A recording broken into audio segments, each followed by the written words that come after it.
When Huntington University students Matt Whitney and Logan Bush went on their first trip to Turkey with Mark Fairchild, they couldn't believe a film hadn't already been made about the professor of biblical studies and religion. Well, this guy, like I said, is in his 60s and is climbing giant mountains all day long and discovering lost cities out in the middle of the wilderness. After the students graduated, they became filmmakers.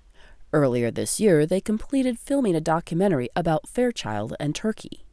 We're using this trip that we take along St. Paul's missionary route as a backdrop and a story to bring us along on Dr. Fairchild's day-to-day life.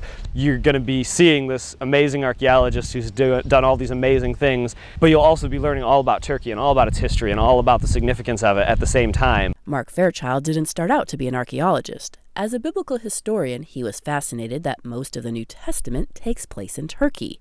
20 years ago, he made a side trip to the country. He was so impressed with the antiquities that he became a self-taught archaeologist and began spending all his free time there. By finding Hellenistic and Jewish sites, he's often able to learn more about early Christianity. On one of his trips in 2012, he uncovered the oldest synagogue in the world.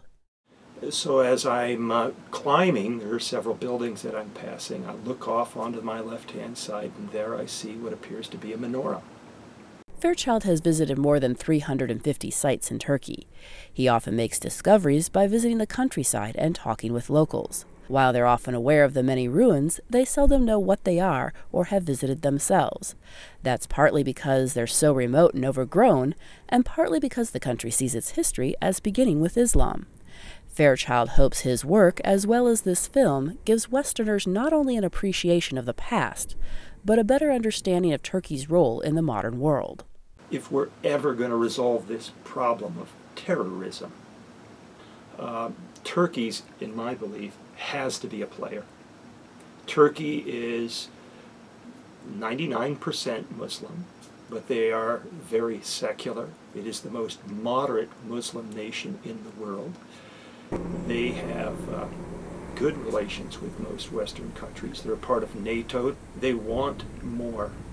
The filmmakers hope to have their feature-length documentary, tentatively titled The Last Apostle, Journeys in the Holy Land, ready for release by the end of September. It will then make the rounds at several film festivals and be available on the internet. For VOA News, I'm Erika Celeste in Huntington, Indiana.